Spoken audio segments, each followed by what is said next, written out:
Salut à toi cher humain et bienvenue sur Gaming News Planet. Aujourd'hui, 3 news. Dying Light, le jeu de 2015 aura bientôt son patch next-gen pour les PS5 et Xbox Series X et S. Dragon Age Next, pas de version PS4 et Xbox One pour le futur RPG de BioWare. Et enfin, Abandoned, Blue Box Game Studio reçoit des menaces de mort. Le studio réagit.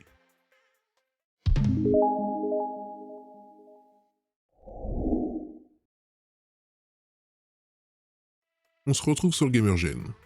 Le jeu d'action et de parcours avec des morts vivants vient de sortir sur Switch.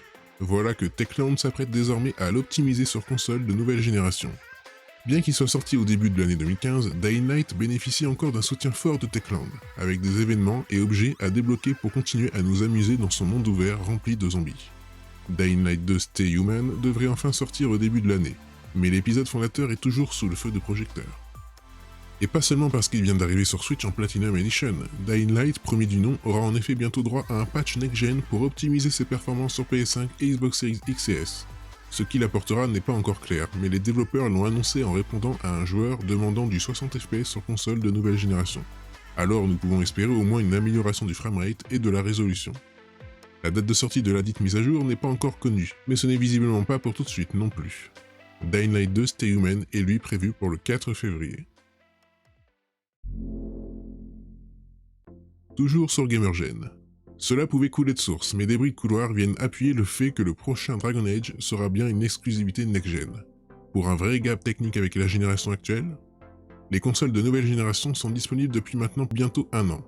Mais faute d'un parc assez grand, peu d'éditeurs tiers ont fait le virage vers le développement d'exclusivités next-gen. C'est notamment le cas chez EA, qui sort en cette fin d'année Battlefield 2042 et FIFA 22 sur les deux générations de machines, avec certes de beaux avantages sur la plus récente. Il est donc légitime de se demander ce qu'il adviendra pour les futures productions de l'éditeur, notamment Dragon Age Next, aussi surnommé Dragon Age 4, en attendant de connaître son titre officiel. Des joueurs curieux ont découvert sur le profil LinkedIn de Daniel Nordlander, ancien lead player designer sur le projet, désormais passé chez Counterplay Games, que ce futur épisode est décrit comme développé exclusivement pour les PC, PS5 et Xbox Series X et S. Le souvent bien renseigné Jeff Grubb, de VentureBeat, a confirmé l'information via ses sources, qui lui ont indiqué qu'il n'y avait pas de version PS4 et Xbox One en développement. Après tout, ce même Jeff Grubb avait déclaré par le passé qu'il savait que Dragon Age Next ne sortirait pas avant 2023, et il serait étonnant que la next-gen n'ait pas plus de place sur le marché d'ici là.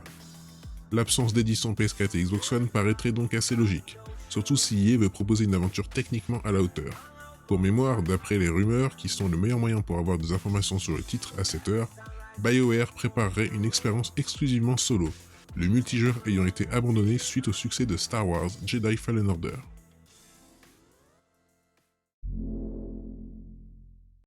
Et enfin, on se retrouve sur Actu Gaming.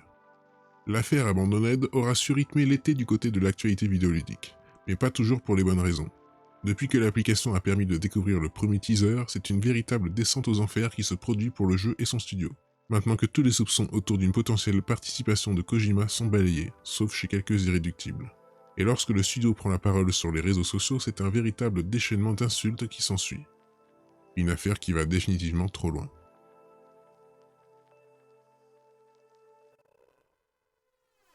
Plus tôt dans la semaine, Blue Box Game Studio avait annoncé que le jeu aura droit à un prologue qui sera jouable en standalone et qui arriverait en 2022. Face à cette annonce et l'incompréhension qu'elle a suscité, de nombreux internautes n'ont pas hésité à critiquer le projet, mais cela ne s'est pas arrêté là. Aujourd'hui, le studio publie un communiqué dans lequel il raconte que les développeurs font maintenant face à des menaces de mort. Le message suivant n'est pas adressé en tant qu'entreprise mais en tant qu'être humain.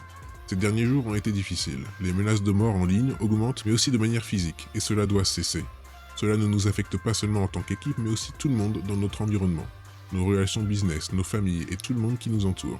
Nous sommes parfaitement conscients de cette situation négative que nous avons créée et nous comprenons vraiment votre frustration. Mais ce que nous ne comprenons pas, ce sont les menaces de mort. Le studio déclare alors prendre des actions légales pour faire face à ces menaces, en récupérant les adresses IP des concernés ainsi que les vidéos en question.